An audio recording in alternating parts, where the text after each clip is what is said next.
1998 ஸ்ரீ கிருஷ்ண ஜென்ம ஜெயந்தியை ஒட்டி மாஸ்டர் கொடுத்த ஸ்பீச்சஸை இப்போ ரெண்டாவது கேட்குறோம். கௌரிக்கு தெலுங்கு நாலேஜும் கிடையாது, அது சான்ஸ்கிரிட்டும் ஒன்றுமே தெரியாது, ஹிந்தியும் தெரியாது. ஆனால் மாஸ்டர் சொல்கிறதுல நிறைய விஷயம் நம்ம தெரிஞ்சுக்கணும், நம்ம கூட இருக்கிற எல்லாருமே தெரிஞ்சுக்கணுங்கிற ஒரு ஆவல்னால தான் அதை நான் தமிழில் சொல்கிறதுக்கு முயற்சி பண்ணுறேன். சரியான பதம் எனக்கு தமிழில் தெரியல, தெலுங்குலேயும் அதை கூகுளெலாம் பார்த்து போடுறதுக்கு கூட எனக்கு தெரியல. அதனால் மேட்டர் உங்களுக்கு விஷயம் ஓரளவுக்கு கரெக்டாக வரும். அதனால தான் உங்களை இதை கேட்டுட்டு நீங்கள் அதையும் கேளுங்கோ அப்படின்னு சொல்கிறேன். ஸ்ரீ ராதா ஸ்ரீ கிருஷ்ணர் இவா ரெண்டு பேரும் ஒருவருக்கொருவர் நேசித்தது போல் யாருமே இந்த உலகத்தில் நேசிக்கலை. ராதையோட பிரியம் கிருஷ்ணர்கிட்ட ரொம்ப அதிகம். ஸ்ரீகிருஷ்ணரும் ராதையை ரொம்ப நேசித்தார். ஸ்ரீகிருஷ்ணரோட வாழ்க்கை நம்ம எல்லாருக்குமே ஒரு பாடமாக இருக்கணும். அப்போ அவருக்கு 12 வயசு இருக்கும். மதுராவில் கம்சன் கூப்பிட்றார் அப்படிங்கிறது ஒரு செய்தி வருது. கம்சன் எதுக்கு கூப்பிட்றார்? கிருஷ்ணனுக்கு கொல்றதுக்காக தான். நமக்கு இப்போ கிருஷ்ணரோட கதை ஓரளவுக்கு தெரிஞ்சதுனால நம்ம பேசாமல் இருக்கோம். அந்த 12 வயசில் கம்சனை எதிர்க்கணும் அப்படின்னாக்க எப்படி இருக்கும்? நமக்கு கதை இப்போ தெரியலன்னா நம்ம எப்படி ஒரு மாதிரி ஒரு பதட்டமாக தானே இருப்போம். கிருஷ்ணர் அவரோட சரித்திரத்தை நமக்கு எப்போதும் திருப்பி திருப்பி திருப்பி திருப்பி மனசில் பதிய வச்சுக்கணும். நம்ம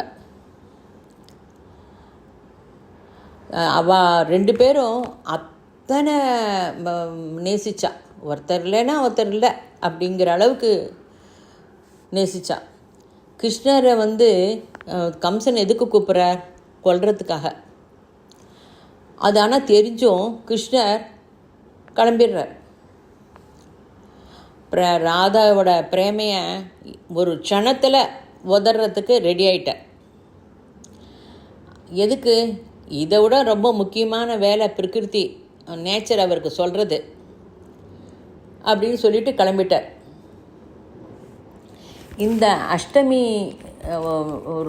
தினத்தில் நம்ம அவரோட லைஃப்பை ஒரு இதுவாக ஆதர்சமாக எடுத்துக்கணுங்கிறது அதுக்காக தான் சொல்கிறது. ஸ்ரீராமர் அவரோட லைஃப்பை நிர்ணயம் பண்ணிட்டார். ஸ்ரீகிருஷ்ணர் எதுவுமே நிர்ணயம் பண்ணிக்கல.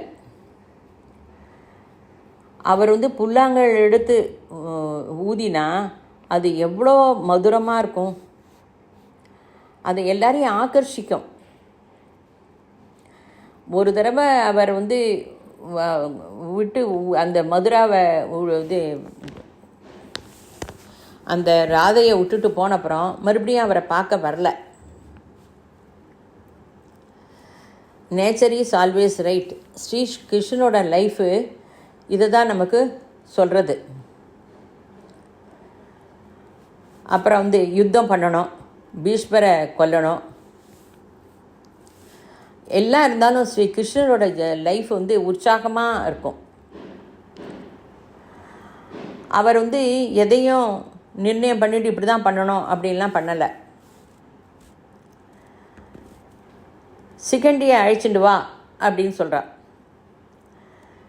அதாவது துருபதனோட பொண்ணு தன்னோட பொண்ணை ஆண் என்ன சொல்லி காசிராஜாவோட பெண்ணுக்கு சில காரணத்தினால கல்யாணம் பண்ணி வச்சுட்டார்.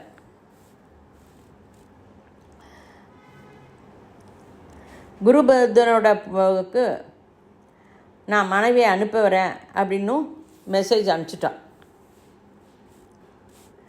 ப்ராப்ளம் பெண் ஆண் என்ன சொல்லி கல்யாணம் ஆகிடுது. இது ஏன் ஆச்சு என்னங்கிறதெல்லாம் ஒரு பெரிய கதை. சிகண்டி துருபதனோட சத்ரு அங்கே அனுப்புகிறார். எல்லா இடத்துலையுமே nature is always right. Formula அற்புதமாக வேலை பண்ணுறது. எங்கேயுமே எதையும் இப்படி தான் பண்ணணும்னு நிர்ணயம் பண்ணிக்கல ஸ்ரீகிருஷ்ணர். அந்த க்ஷணம் என்ன ஆறுது அதே ஃபாலோ ஆகுது. இப்போ நான் பேசிகிட்டு இருக்கேன். இப்போ சடனாக மொபைல் ஆஃப் ஆகிடுதுன்னா என்ன, கொஞ்சம் எரிச்சல் கூட படாமல், அதெல்லாம் ஒன்றும் பண்ணாமல் okay nature is always right அப்படின்னு நினச்சிக்கணும். அவ்வளவு நேச்சுரலாக நம்ம லைஃப்பை நடத்தணும். அப்படி உன்னால் உன்னோட லைஃப்பை நடத்த முடியலன்னா அதுக்கு இடைஞ்சல் தரது என்ன? உன்னோட கோரிக்கை தான். கோரிக்கையோட கண்டினியூவேஷனை நிறுத்து அப்படின்னு சொல்கிறேனே தவிர உன்னோட லைஃப்பை நிறுத்துன்னு சொல்லலை. நீ இப்போ எங்கே இருக்கியோ அப்படியே கண்டினியூ பண்ணு. நீ அங்கேயே இருக்கலாம். இப்போ ட்ரான்ஸ்ஃபர் ஆகுதுனாக்கா ஆஃபீஸில் கொடுத்தா போதான் வேணும். ஆனால் அவள்கிட்ட போய் சொல்லலாம், குழந்தைகளுக்கு படிப்பு இருக்குது, கிளாஸ் எல்லாம் இருக்குது அப்படின்னு சொல்லிட்டு அப்ளிகேஷன் போடலாம். ஆனால் அவாய்ட் பண்ண முடியாது, போய்தான் ஆகணும்.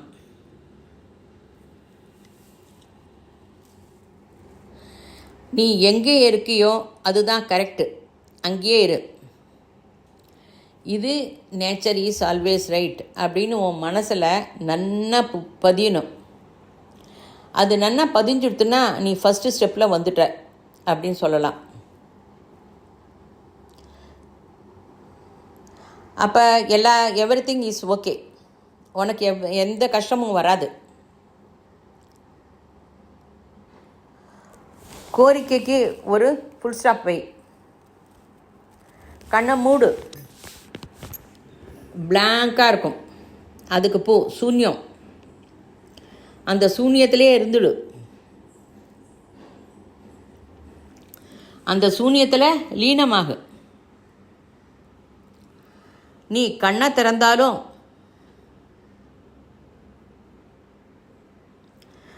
உன்னோட சூழ்நிலை, உன்னோட பாத்தியதை உன்னை என்ன செய்ய சொல்கிறதோ அதை செய்.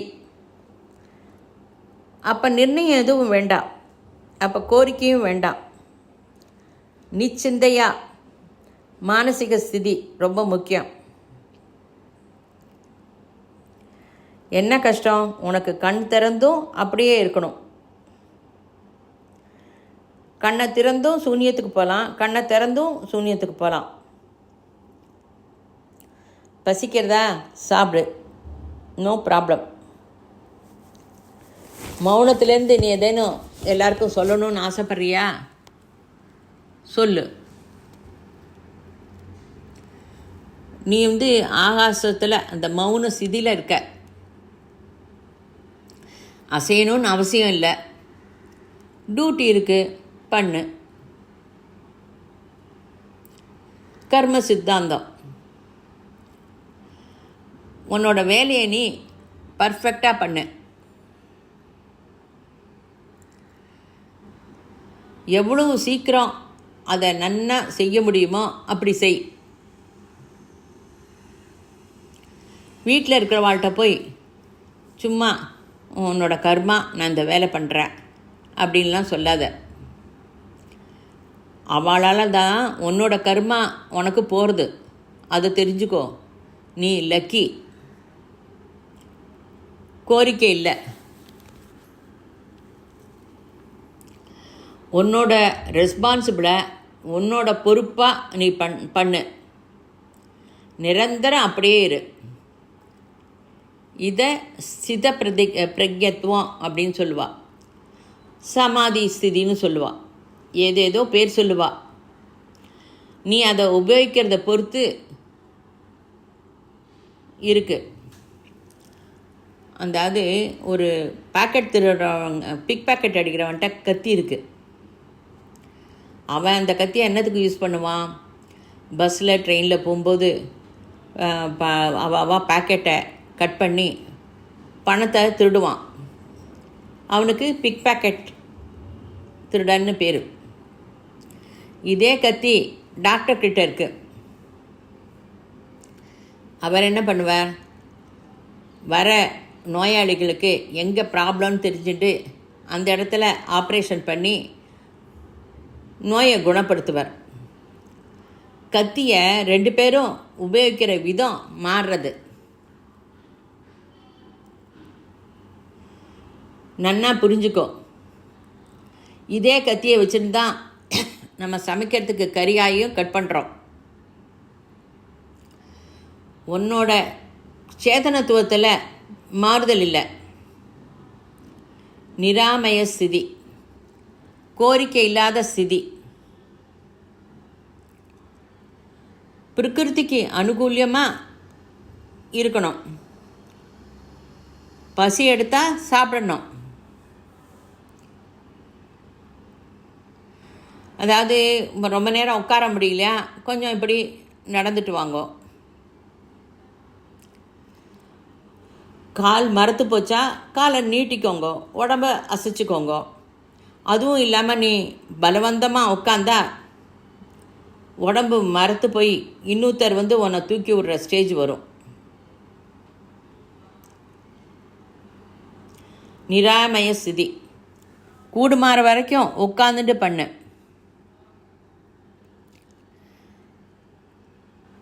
உட்காந்துட்டு கண்ணை மூடி மௌனமாக இருக்கலாம், கண்ணு திறந்தும் மௌனமாக இருக்கலாம். நீ தான். No time table. 1 hour ஜபம், 1 hour மௌனம். உனக்கு பேசணுன்னா பேசு. மௌன டயத்தில் மௌனமாக தான் இருக்கணும். அப்போ ஜபம் பண்ணக்கூடாது. நோ கோரிக்கை. காலை நீட்டிக்கலாம், கையை அசைச்சிக்கலாம், ஒன்றும் ப்ராப்ளம் இல்லை. பிளாங்க்னஸ், சூன்ய ஸ்திதி. யாரும் உன்னை சாப்பிடவா அப்படின்லாம் கூப்பிட மாட்டா. உனக்கு பசியாக இருந்தால் போய் சாப்பிடு. பெல்லெல்லாம் அடிக்க மாட்டா. நீ தனியாகவே போய் சாப்பிட்லாம். ஆக்சிடெண்ட்டாக உன்னோட இன்னும் யாரான்னு வந்தால் ஓகே. எந்த நியமமும் கிடையாது. No rules. அங்கே இருந்த சிபிரம் நடந்ததில் நைட் டயத்தில் 5 பேர் கண்டிப்பாக இருக்கணும். மறுபடியும் எதேன்னு ஆலோசனை வந்தால் ஸ்விட்ச் ஆஃப். கல் போல் உட்காந்துரும். ஆலோசனை வரக்கூடாது. இப்போ கண்ணை மூடிண்டு வீட்டுக்கு போனால் என்ன பண்ணணும் அப்படின்னு நினைக்காத. வீட்டில் போய் இந்த மௌனம் ஃபாலோ பண்ணலாமன்னு நினைக்காத. கண்டிப்பாக பண்ண முடியாது.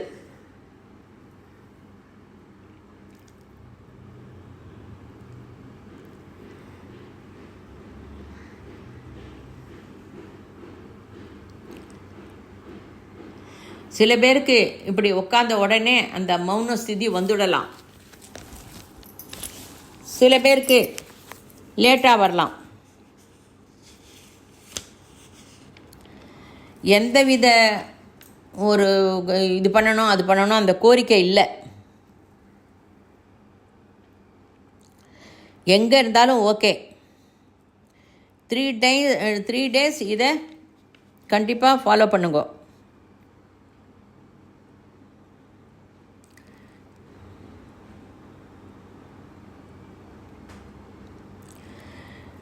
டிவி, நியூஸ் பேப்பர் அதெல்லாமும் இல்லை இங்கே. அதனால் மௌனம் நன்னா உனக்கு டக்குன்னு ஃபாலோ பண்ண முடியும்.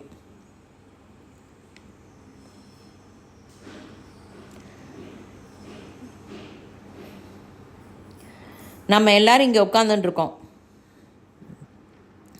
ஜபம் பண்ணணும். உதடு அசையணும். உன்னோட ஜபம் பண்ணுற சவுண்டு பக்கத்தில் இருக்கிறவளுக்கு இடைஞ்சலாக இருக்கக்கூடாது. அவளுக்கு இடைஞ்சலாக இருந்தால் நீ சொல்லு. அவள் பண்ணுற ஜபம் உனக்கு டிஸ்டர்பாக இருந்தால் நீ சொல்லலாம். என்ன எல்லாருமே இங்கே எவல்யூஷன் முன்னாடிக்கு தான் போயின்னு இருக்கோம். அகண்ட மண்டலாக்காரம் வியாப்தம் ஏன சராச்சரம் யத் பதம் தர்ஷிதம் ஏன தஸ்மை ஸ்ரீ குரவே நமக. இந்த மந்திரம் சம்பூர்ண சிருஷ்டிக்கு போகிறது. அந்த மந்திரம் சொல்லும்போது உனக்கு என்ன ஆறுது அதை கவனி. மந்திர சக்தி வெளியே போகிறது. மந்திரம் எங்கேருந்து உச்சாரணம் பண்ணுறோம்?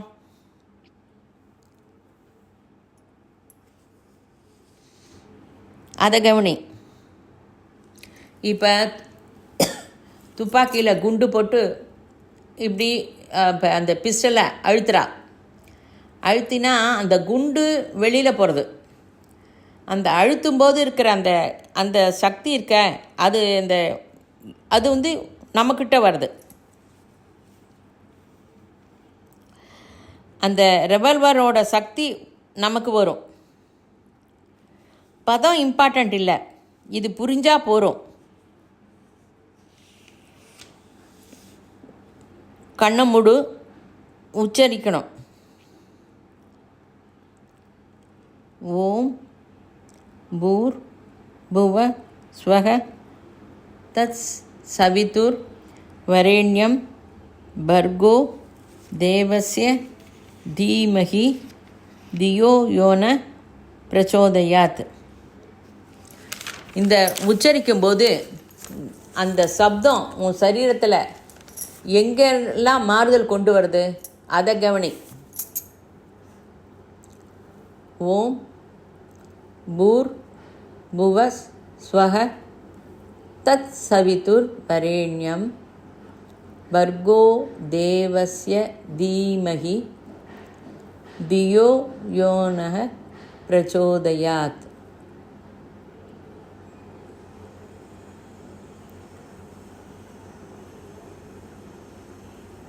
ஓம், அந்த ஓம்ங்கிற சவுண்டு எங்கேருந்து வருது? எந்த இடத்த அதை டச் பண்ணுறது? ஓம் பூர் புவ ஸ்வஹ தத் சவிதுர் வரேண்யம் பர்கோ தேவஸ்ய தீமஹி தியோ யோன பிரச்சோதயாத்.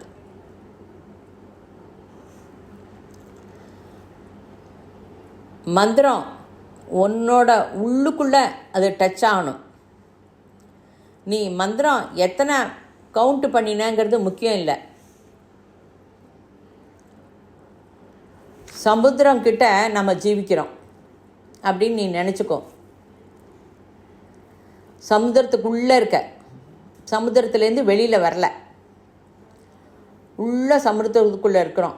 அதாவது 15, 16, 17, 18 சகாப்தத்தில் அந்த டைம் சமுத்திரத்துக்குள்ளே இருக்கணும். அப்போ சமுத்திரத்தை, அதாவது வெளி தேசத்துலேருந்து இருக்கிறவா இந்த இந்தியாவை பாரத தேசத்தை பார்க்கணுன்ட்டு அவள் படகுல வரா. அப்போல்லாம் பழைய படகு தான் முதல்ல பார்த்தோம். அப்புறம் படகுக்கு மேலே கொஞ்சம் மோட்டர் படகு, அப்புறம் வந்து ஹவுஸ் போட்ஸு அப்படிலாம் வந்தது. அப்புறம் ஷிப்பெல்லாம் வருது. படகெல்லாம் இருந்தால் நம்ம இன்னும் நீர் ஜலத்துக்குள்ளே தான் இருக்கோம். ஜலத்துக்குள்ளே இருக்கோம். நம்ம மறுபடியும் சொல்கிறேன், சமுத்திரத்துக்குள்ளே ஜலத்துக்குள்ளே இருக்கோம். ஜலத்துலேருந்து நம்ம பார்க்கும்போது படகு போகிறது. கொஞ்ச நாள் ஆச்சுன்னா படகு வந்து மோட்டர் படகு போகிறது. அதுக்கப்புறம் வந்து ஹவுஸ் போட்ஸ் போகிறது. அதுக்கப்புறம் கொஞ்சம் ஷிப்பெல்லாம் வருது. அந்த ஷிப்போட லைட்டெல்லாம் ஜலத்தில் படுறது, அதை நமக்கு பார்க்க முடியுது.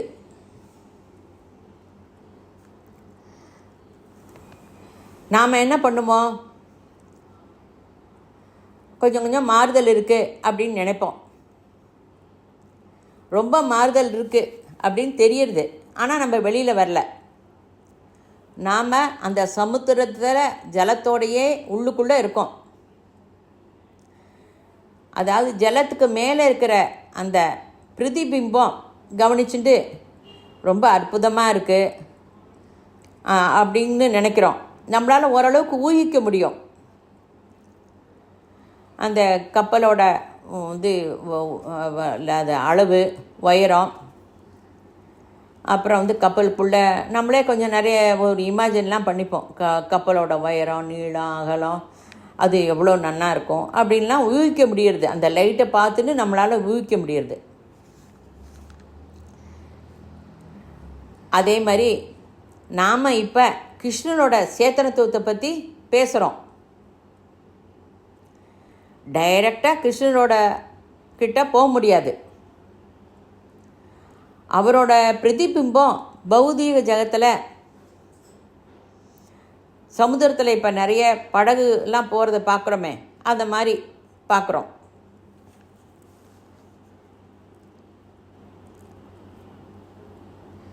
உனக்கு கப்பலோட அளவு எல்லாம் ரொம்ப தெரியாமல் இருக்கலாம், ஆனால் ஊகிக்க முடியறதில்ல.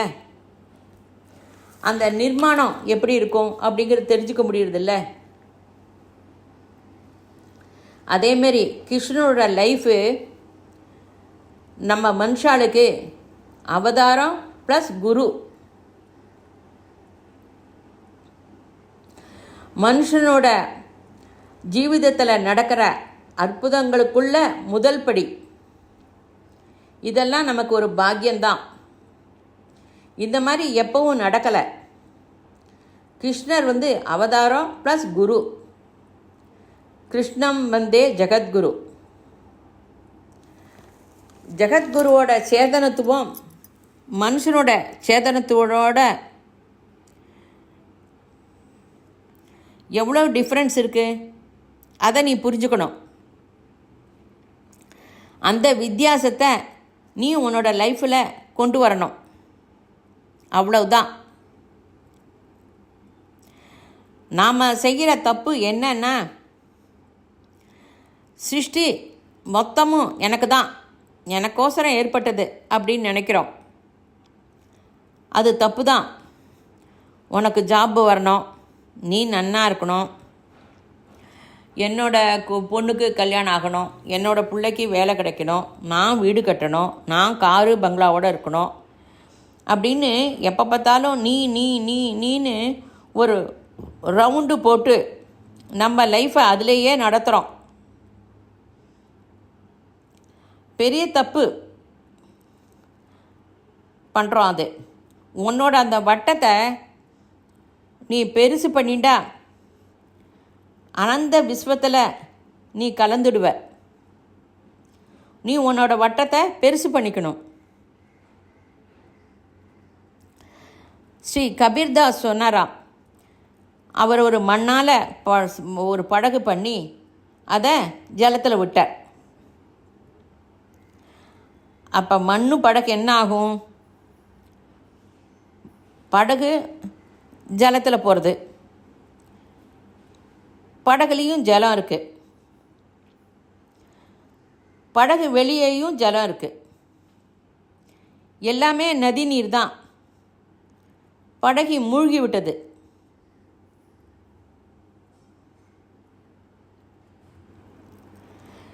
சேத்தனத்துவத்தில் இருந்து எல்லாம் பண்ணணும்.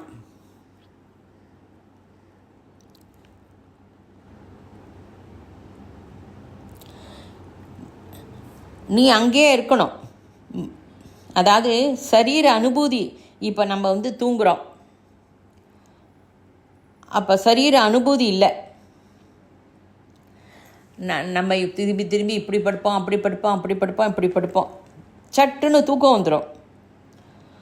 அப்போ படுத்துட்டவனுக்கு அமெரிக்கா இல்லை, ஜப்பான் இல்லை, எந்தவித உடம்பு சிரமமும் தெரியாது, சட்டுன்னு தூங்கிடுவோம். சரீரம் நம்ம இருக்கோம், சரீரம் கொஞ்சம் கொஞ்சம் முதுமை வருது. அதாவது முதுமை வந்துடுத்துன்னா, ஒரு துணியை கிழிஞ்சு போயிடுத்துன்னா அதை எப்படி மாற்றுறோம்? அப்படியே நம்ம சரீரமும் மாற்ற வேண்டியது தான். எந்தவித வித்தியாசமும் இல்லை. ஸ்ரீ கபீர்தாஸ் அவர் செத்து போகிறதுக்கு முன்னாடி பகவான்கிட்ட, எனக்கு நீ நல்ல போர்வை தந்த, அதில் எந்தவித அழுக்கும் படாமல் அப்படியே வச்சுருக்கேன் அப்படின்னு அவர் சொல்கிறார். நாம் என்ன பண்ணுறோம்? நம்ம சரீரத்துக்கு சம்பந்தப்பட்ட பந்துத்துவத்துக்கு, மான அவமானத்துக்கு, சரீர மாத்திரத்துக்கு, ராகத்வேஷம், அதுக்கெல்லாம் ரொம்ப அடிமைப்பட்டு இருக்கோம். அதை நம்ம பிரேக் பண்ணணும். நீ இதை கேட்குற இந்த க்ஷணமே மாறுதலை கொண்டு வர முடியும். எந்த சாதனையும் அவசரம் இல்லை. Direct jump. இப்போ நான் சொல்கிறேன், நான் சொல்கிறத நிறுத்தின உடனே நீங்கள் கிருஷ்ண சேதனத்துக்கு போக முடியும். ரொம்ப சுலபம். அதுக்கு சாதனை பண்ணுறது அவசியம் இல்லை. சாதனையால் இல்லை. யோக வித்யா ஸ்மிருதி லப்த்வா, நான் கூட பரமாத்மா அப்படின்னு சரீரத்தோட நினைவு எங்கெங்கே வருதோ அங்கே மனசை திருப்பிக்கோ. நீ திரும்ப வேண்டாம்.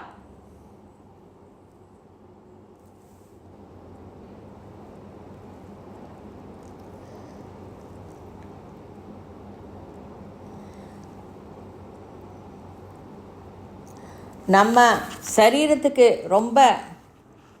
சரீர பந்துத்துக்கு ரொம்ப முக்கியத்துவம் கொடுக்குறோம். இதெல்லாம் ரொம்ப ஒரு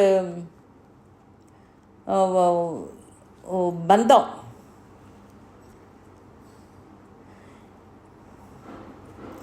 இந்த எங்கெங்கே பாரத தேசம் காரணம்? நம்ம இந்த பாரத தேசம்தான் எல்லாம் நம்ம பண்ணிக்கிறதுக்கெல்லாம் ரொம்ப காரணமாக இருக்குது. இந்த பாரத தேசத்தில் நம்மளோட சாதனையை நன்னா பண்ண முடியும். அதுக்கு பாரத தேசத்தில் நம்ம வாரிசாக இருக்கோம். அப்படி இருந்தும் நாம் அதை உபயோகிக்கலை. இதுக்கு ஒரு வேர்டை உபயோகிக்கிற, அந்துலுன்னு, புரியல.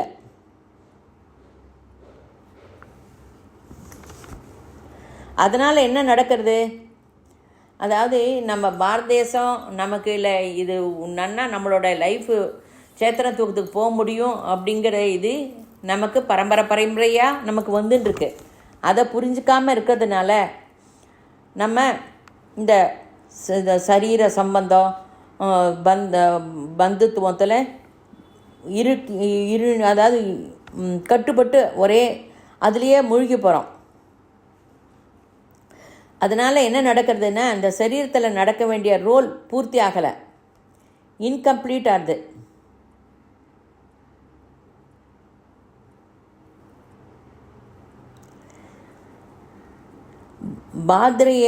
பாத்தியதையை உதறி அப்போ நீ மேலே போக முடியும். பிரகிருதி உன்னை நன்னா கவனிச்சுக்கும், உன்னை விட்டுடாது.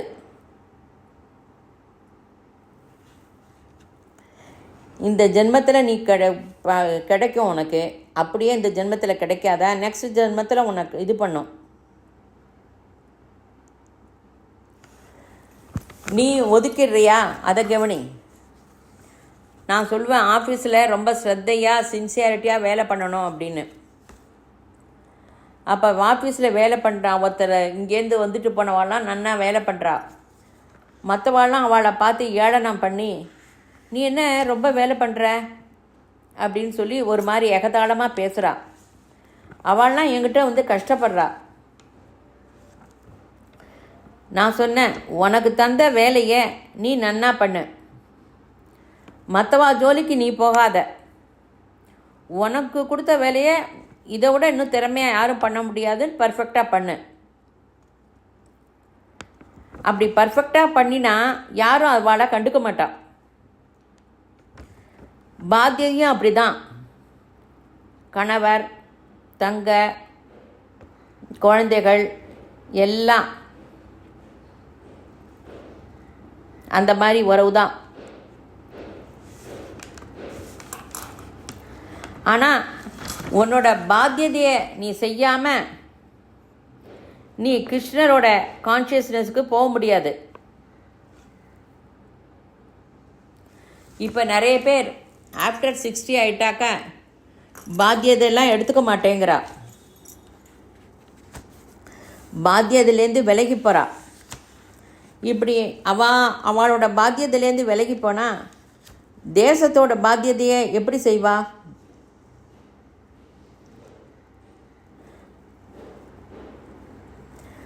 பாத்தியதை பண்ணணும். மோகம் பாத்தியதை, இதை புரிஞ்சுக்கோங்க. சரீரத்தை மட்டுமே முக்கியம்னு பார்த்தா அதுக்கு தந்தா மோகம். சரீரத்துக்கு முக்கியத்துவத்தை தந்துட்டு செய்கிறது மோகம். பாத்தியதை என்ன அப்படின்னா அந்த க்ஷணம் என்ன பண்ணணுமோ அதை செய்கிறது பாத்தியதை. இங்கே இருந்துட்டு வீட்டில் என்ன பண்ணுறது, வீட்டில் போய் என்ன ஜபம் பண்ணுறது அப்படின்னு நீ நினைக்கிறதும், ஆஃபீஸுக்கு போய் வீட்டில் என்ன பண்ணுறது, என்ன ஜபம் பண்ணுறது அப்படிங்கிறதும் தப்பு. இங்கே இருக்கும்போது மௌனம், ஜபம் இதில் கான்சன்ட்ரேட் பண்ணு. ஆஃபீஸ்க்கு போனால் ஆஃபீஸ் வேலையை கான்சன்ட்ரேட் பண்ணு. ஆஃபீஸில் உட்காந்து ஜபம் பண்ணாத. அந்த ஜபம் கவுண்டில் வராது.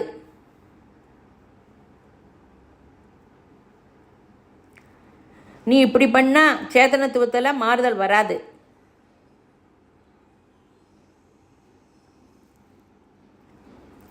என்கிட்ட நிறைய பேர் சொல்கிறான், நம்ம ஜபம் பண்ணிகிட்டே நான் சமைக்கிறேன் அப்படின்னா. ரொம்ப சந்தோஷம், உன்னோட அந்த பாவம் நல்லா இருக்குது, அதெல்லாம் ரைட்டு. ஆனால் அது ஜபம் கவுண்டில் வராது. பகவான்கிட்ட லிங்க் வச்சுருக்க அது வேறு விஷயம். ஆனால் அது ஜபத்தோட கவுண்ட் பண்ணிக்கிற ஜபத்தோடலாம் கவுண்ட் பண்ண முடியாது.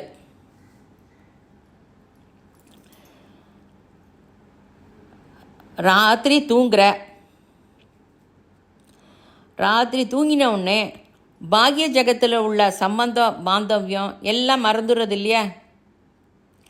சுவிட்ச் ஆஃப் ஆகிடுறது. நீ படுத்துக்கும் போது நினைப்ப, நாளைக்கு என்ன பண்ணுறது, நாளைக்கு இந்த ப்ராப்ளம் இருக்கே, நாளைக்கு அவளுக்கு பணம் கொடுக்கணுமே, நான் தண்ணி இல்லையே வீட்டில், நாளைக்கு என்ன வரும், அப்படி இப்படி கலந்து ஆலோசனை பண்ணிட்டு படுத்துப்பேன். இப்படி புரண்டு படுத்துக்கும்போது க்ஷணத்தில் தூக்கம் வந்துடும், எல்லாம் மறந்து போயிடும், சுவிட்ச் ஆஃப் ஆகிடுறது.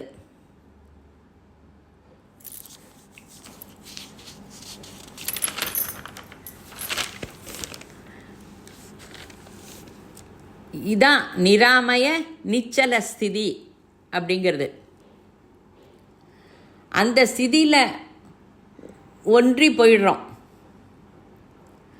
அந்த ஸ்திதியை மௌனம் அப்படின்னு சொல்கிறேன்.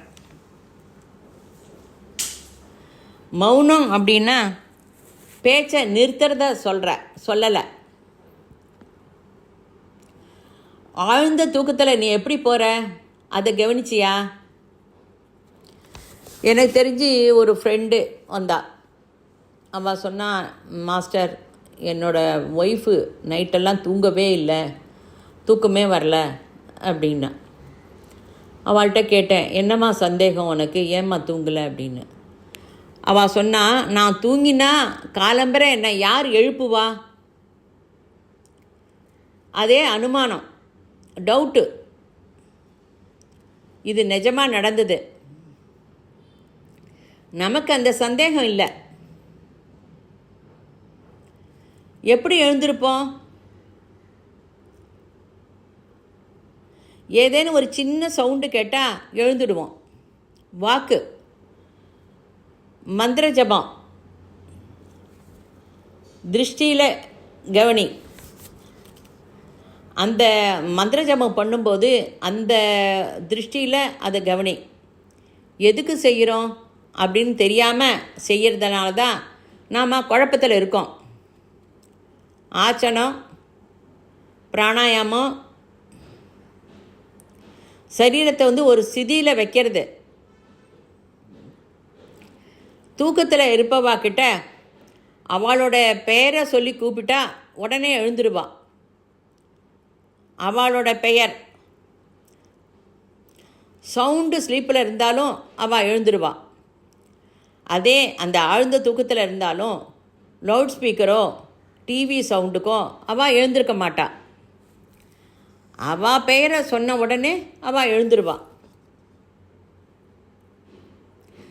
தூக்கத்தில் எழுந்திருக்கிற மனுஷாளுக்கு அவள் பெயர் மந்திரமாக வேலை பண்ணுறது. ராமர், கிருஷ்ணர், ஜமதக்னி, கௌதமர், விஸ்வாமித்திரர், வசிஷ்டர் இவெல்லாம் அந்த ஸ்தாயில் இருக்கிறவா, பௌதிக ஸ்திதியை தாண்டினவா. அவளோட நாமாவை நம்ம திருப்பி திருப்பி ரிப்பீட் செஞ்சால் ரொம்ப நல்லது. குருவோட நாமத்துக்கு மிஞ்சின நாமம் இல்லை அப்படின்னு சொல்லுவா. அவள் எல்லா இடைஞ்சல்களையும் தாண்டி நன்னா முன்னேற்ற பாதையில் இருக்கிறவா.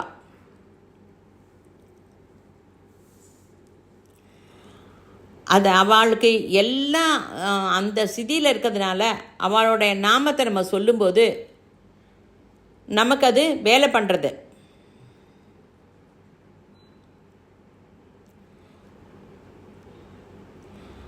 அவளை கூப்பிட்டாலும் ஒன்றை கூப்பிட்டாலும் அந்த ஸ்திதியில் ஒன்று தான். அகண்ட மண்டலாகாரம் வியாப்தம் ஏன சராச்சரம் யத் பதம் தர்ஷிதம் ஏன தஸ்மை ஸ்ரீ குரவே நமஹ. சாயின்னு கூப்பிட்டா நீ ஒன்றை கூப்பிட்டது போல தான். அந்த ஸ்திதியில் நீ ஜபம் பண்ணுறியா? கவனி. நம்ம செய்கிற தப்பு, நம்ம ஜபம் பண்ணும்போது ஜபம் எங்கே போகிறது அதெல்லாம் கவனி. அதாவது நன்னா தூங்குறவாளை நம்ம ஒரு குரல் கூப்பிட்டாலே எழுப்பிடலாம். திருட்டு தூக்கம் தூங்குறவாளை எழுப்ப முடியாது. எத்தனை முறை சொன்னாலும் எழுப்ப முடியாது. 2 மாலை பண்ணால் கூட அவள் எழுந்திருக்க மாட்டாள். இப்போ என்ன, நீ ஒரு படியிலேருந்து இன்னொரு படி மேலே காலை வச்சுடலாம். இந்த ஜென்ம பந்துக்கட்கு ஸ்வஸ்தி. நீ அவளெல்லாம் உதறிட்டு எங்கேயும் போக வேண்டாம்.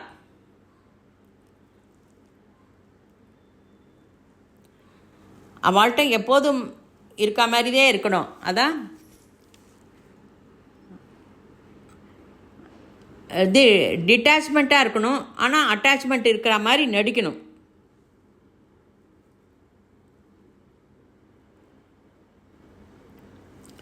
இதெல்லாம் நடக்காது மாஸ்டர், நான் வெளியில் போய் எங்கேயோ உட்காந்துக்கிறேன் அப்படின்பேன். நீ இங்கே வீடு என்னுடையதுங்கிற சொல்கிற மாதிரி ஒரு செடி கட்டிய போய் உட்காந்துட்டு இந்த செடி என்னுடையதுன்னுப.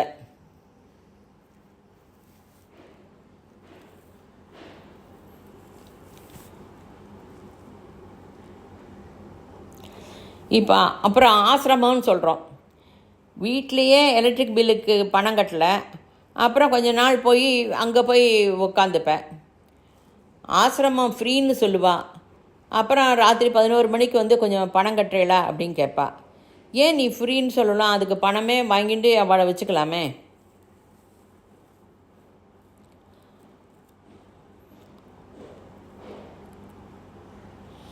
எல்லாத்தையும் போல எல்லாரும் நம்ம மனுஷா அப்படின்னு நீ எங்கே இருக்கியோ அதே உன்னோட வீடு. வசுதேவ குடும்பகம், பிரபஞ்சமே நம்ம குடும்பம். அந்த விசாலமான திருஷ்டிகோணம் உனக்கு வரணும். அது உனக்கு தோணணும்.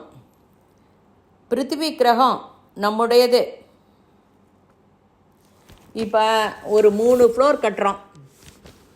3 ஃப்ளோர்லேயும் ஒவ்வொரு ஃப்ளோர்லேயும் 3 ரூம் இருக்குது. 10 ரூமில் இருந்தாலும் நீ 10 ரூம்லேயும் இருக்க முடியுமா? நீ 10 ரூமில் இருக்கணும்னா 10 பின்னம் பண்ணணும். ஒன்று எங்கேயோ ஒரு இடத்துல தான் இருப்ப.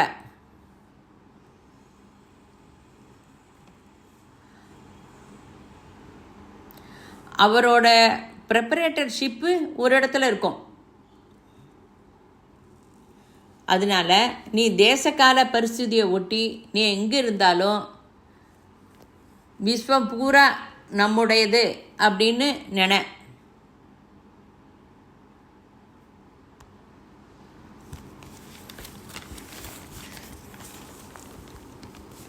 பாவனை உனக்கு வரணும்.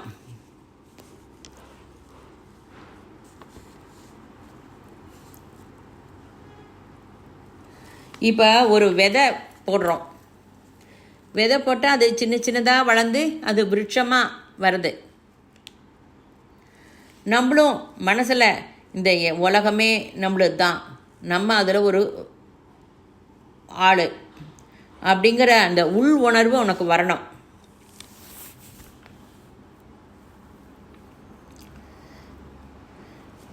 அப்படி இருந்தால் நீ கூட ஜெகத்குரு சேத்தனத்துவத்தை நோக்கி போயின்னு இருக்க.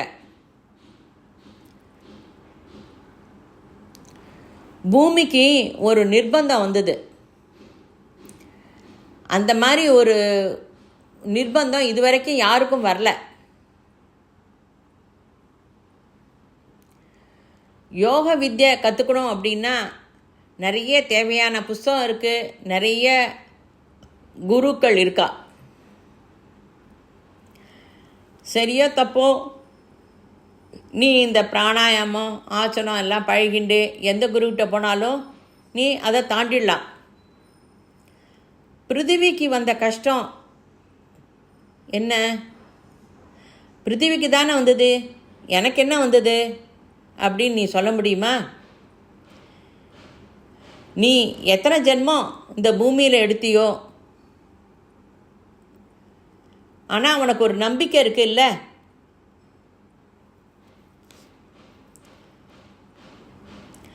உனக்கு எடுத்த ஜென்மம் ஞாபகம் இல்லாமல் இருக்கலாம், எடுத்த நம்பிக்கை இருக்கே.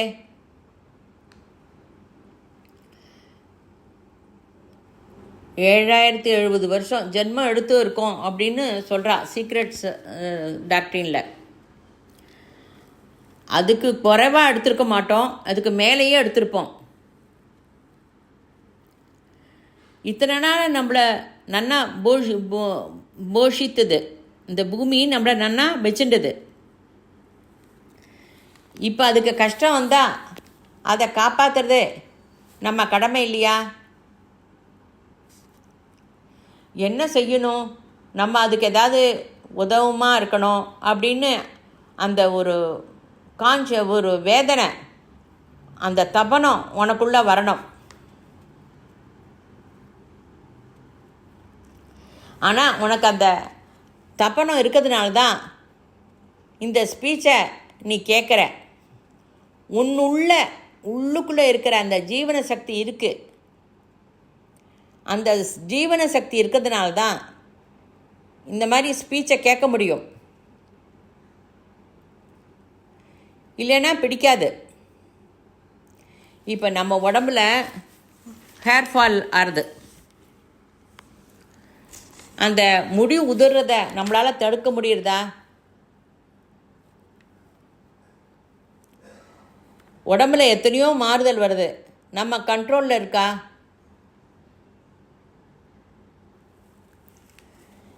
அந்த கண்ட்ரோல்லாம் சரி ஒன்றும் பண்ண முடியல. நீ குண்டாக இருக்கியா, அதை குறைக்க முடியல. உனக்கு தொப்பை வந்துடுது, அந்த தொப்பையை குறைக்கணும்னு முயற்சி பண்ணுற முடியல. மற்றவங்களோட போட்டி போட்டுட்டு எதுன்னு பண்ண முடியுமா? முடியல. உன் சரீரத்தையே உன்னால் கண்ட்ரோல் பண்ண முடியல.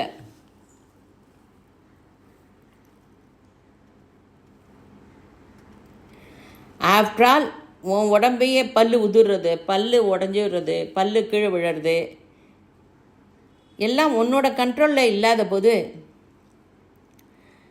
உன் லைஃபே உன் கண்ட்ரோலில் இல்லை. குழந்தைகள் எஜுகேஷனை நீ உன் கண்ட்ரோலில் வைக்க முடியுமா? ஆனால் ஒன்று, நிறைய உடம்பு உபாதையில் அவஸ்தைப்படுறவா குருக்கிட்ட போனால் அவளோட ஸ்பரிசத்தினால ரோகம் குணமாறுது.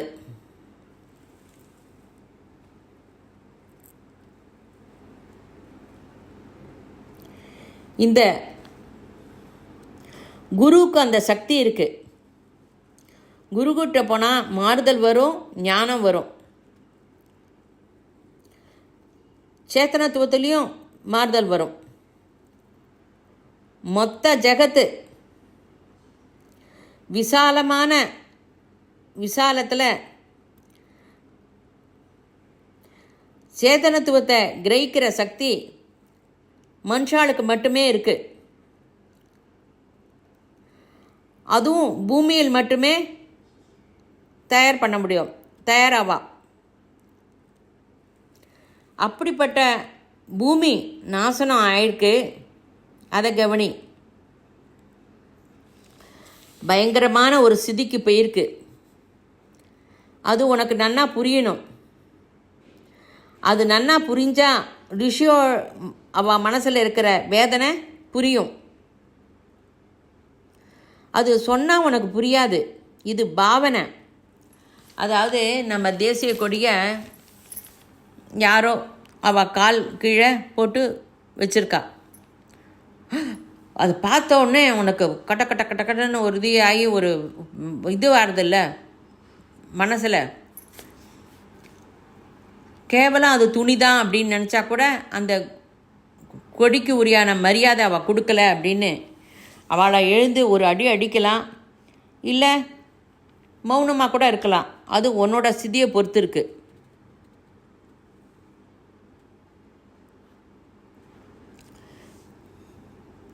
விசேஷமான ஆத்மசக்தி இந்த பூமியில் தான் நமக்கு கிடைக்கும். அற்புதமான ஜீவன சக்தி. அந்த ஆத்மசக்தி மனுஷ சரீரத்தை நிர்மாணம் ஆயிருக்கு. அதனால தான்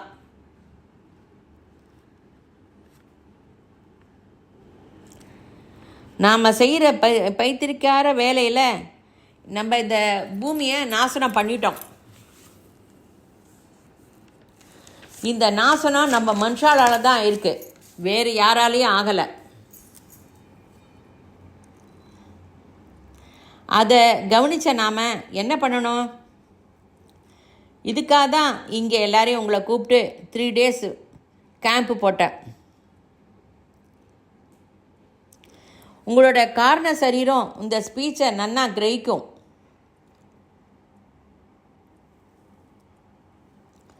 அது கொஞ்சம் கொஞ்சமாக போய் மாறுதல் கொண்டு வரும். இங்கே இந்த ஆசிரமத்தில் 1 மாதத்தில் யஜ்ய விதானம் அப்படின்லாம் சூழ்நிலை மாறும். நீங்கள்லாம் சாதனை பண்ணினதுனால தான் இதில் பண்ண முடிஞ்சது. மௌன சாதனை. 1 மாதம் மௌனமாக இருந்திருக்கேள். கஷ்டப்பட்டு சக்தியை கொண்டு வந்திருக்கேள். இத்தனை நாள் நீங்கள் பண்ணின சாதனைக்கும் இப்போ நீங்கள் பண்ணுற சாதனைக்கும் வித்தியாசம் இருக்குது, தெரியுறதா? அந்த மாறுதல் வரும். அந்த மாறுதலோட ஃபண்டமெண்டல் நீ நன்னா புரிஞ்சுக்கோ.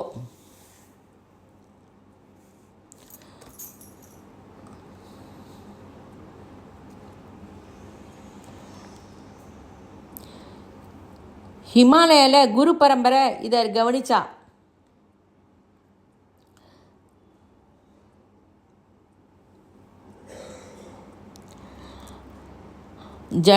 ஜடாயுக்கு 600 வருஷம், சம்பாதிக்கு 6000 வருஷம். அதாவது 60,000 வருஷத்துக்கு முன்னாடி என்ன நடந்தது? அதாவது அதுக்குள்ள எத்தனை யுகம் மாறிடுது, எத்தனை காலம் மாறிடுது. சத்தியயுகம், திரேதாயுகம், துவாபர யுகம், கலியுகம்.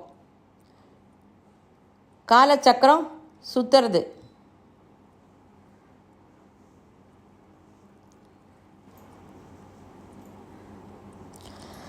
சரீரதாரியான ஆத்மன் இதர கிரகத்திலேருந்து ஆத்மா பூமிக்கு வருது.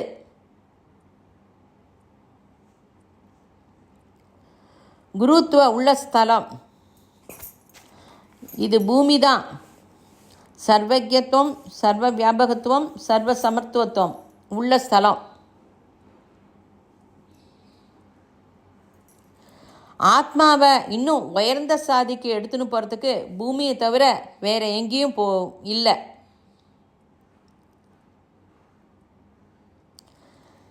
இங்கே தான் அதுக்கு எல்லாம் கிடைக்கிறது. குஜ கிரகத்தில் இருந்து வந்தது. பூமி புத்திரன் குஜ கிரகம். 16,000 வருஷத்தில் குஜ கிரகத்தில் இருந்து மனுஷன் கொஞ்சம் விசேஷமான காரியத்துக்காக பூமிக்கு வந்தா. அதெல்லாம் விவரமாக உடனே கூற முடியாது. கொஞ்சம் கொஞ்சம் நாளில் இதெல்லாம் பற்றி விவரமாக சொல்ல முடியும்.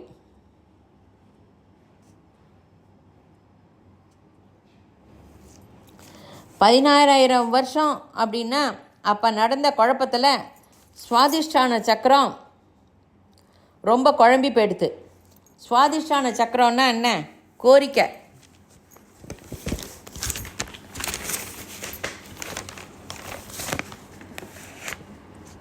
நிரந்தரம் கோரிக்கை அங்கேருந்து வருது.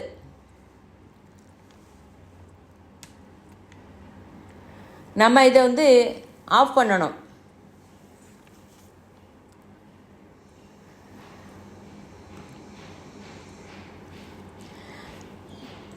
பதினாயிரம் அப்படிங்கிறது குழப்பறது ஒய்ஃபு, கிருஷ்ணரோட ஒய்ஃபு லிங்க்கு.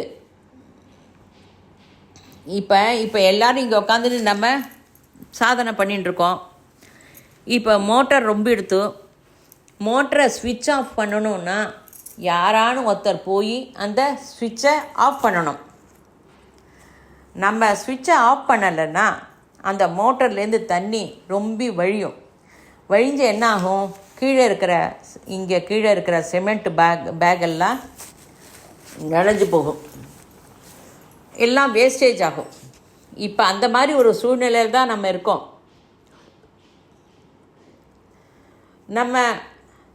நம்மளோட கோரிக்கைக்கு ஸ்விட்ச் ஆஃப் பண்ணணும். அப்போ வரப்போகிற அபாயத்திலேருந்து நாம் காப்பாற்றப்படுவோம். அதுக்காக தான் கோரிக்கைக்கு ஸ்வஸ்தி சொல்கிற மாதிரி ஸ்வஸ்தி பண்ணுங்கோ, ஸ்வஸ்தி சொல்லிடுங்கோ அப்படிங்கிறோம்.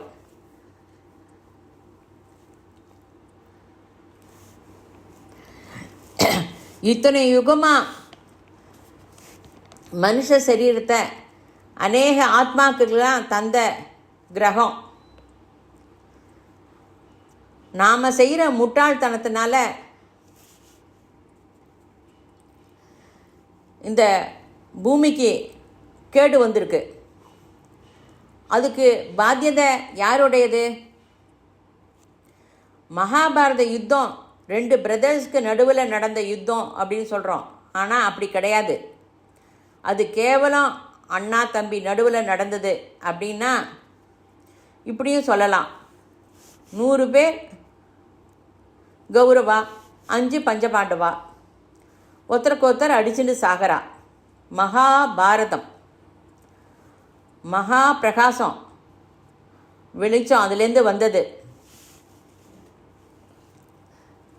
யோக சாதனையில் இதுக்கு ஆஸ் அபவ் சோ பிலோ அப்படின்பா.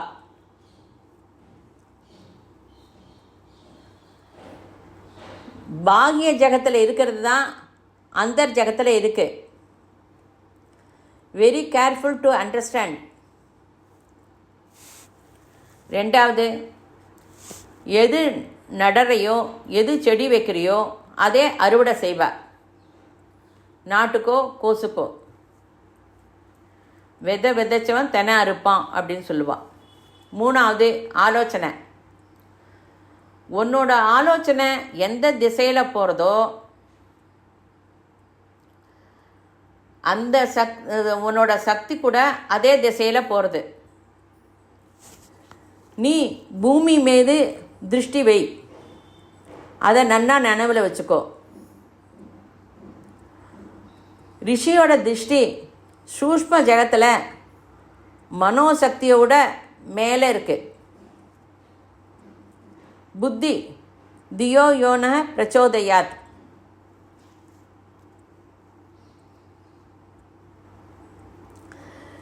அதாவது பிருத்திவி கெட்டு போகிறது, அதை காப்பாற்றணும் அப்படிங்கிற ஒரு ஆலோசனை நமக்கு வந்துடுத்துனா போகிறோம்.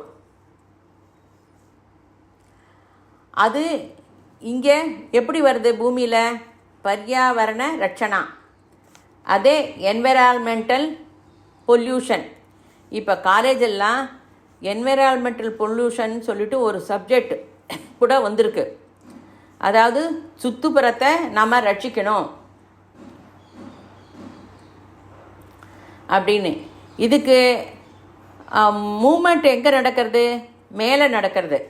அதை கவனி, இங்கே கீழே நடக்காது. ஃபஸ்ட்டு அங்கே மேலேருந்து தான் இதெல்லாம் வருது நமக்கு. 18 கீதையில் இருக்கிற 18 ஸ்லோகத்துக்கும் இதெல்லாம் எப்படி படியாக இருக்குங்கிறத விவரம் சொல்கிறேன். இதெல்லாம் உனக்கு தெரிஞ்சுடுத்துனா உனக்கே புரியும்.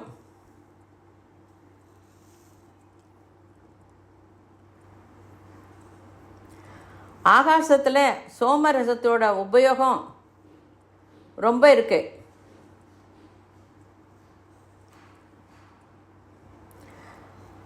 அதை கொஞ்சம் அனாவசியமாக உபயோகப்படுத்தினதுனால சில பிரச்சனைகள்லாம் ஏற்பட்டது. கோரிக்கை ஜெகத்துனா சந்திரன், அதை நிறுத்தணும்.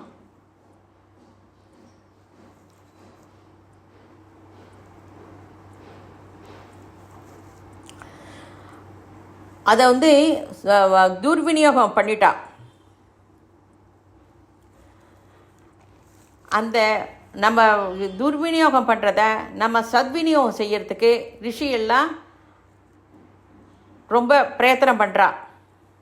அது மந்தனம் கடையிறது நடக்கிறது. சூல சரீரத்தில் ஒரு அற்புதமான ரெவல்யூஷன் வந்திருக்கு. அதை குடிக்கிறத நிறுத்தணும் அப்படின்னு ஒரு சீஃப் மினிஸ்டர் கூட அதை ரூல் மாதிரி கொண்டு வந்தார். அதாவது அது தப்பு அப்படிங்கிறது. பௌதிக ஜெகத்தில் இந்த ரெவல்யூஷன் நடக்கிறது. நிறுத்தணும். ஆனால் நினச்ச மாத்திரத்தில் அது நடக்காது. இப்போ ஒரு செடி வளரணும் அப்படின்னா செடியில் இருக்கிற இலைக்கு தண்ணி விட்டால் அது காஞ்சு செடி வாடி போயிடும், செடி வளராது. ஆனால் இந்த செடிக்கு வேரில் ஜலம் விட்டால் செடிக்கு பூரா போகும் ஜலம். அப்போ மாறுதல் வரும். அதாவது செடிக்கு ஜலம் விடும்போது செடியோட வேருக்கு விடுங்கும். அதுதான் நல்லது. சூஷ்ம ஜெகத்தில் மாறுதல் நமக்கு தெரியாது. மேலே என்ன நடக்கிறதுன்னு நமக்கு தெரியாது. நம்ம இங்கே தான் பார்ப்போம். சிருஷ்டி மாறுதல் புரியாது.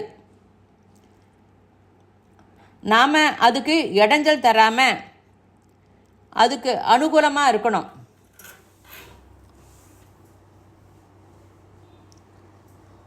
சாந்த ஸ்திதி, சூன்ய ஸ்திதி. சூன்ய ஸ்திதியில் இருந்துட்டு எல்லா வேலையும் பண்ணணும். ஸ்வஸ்தி.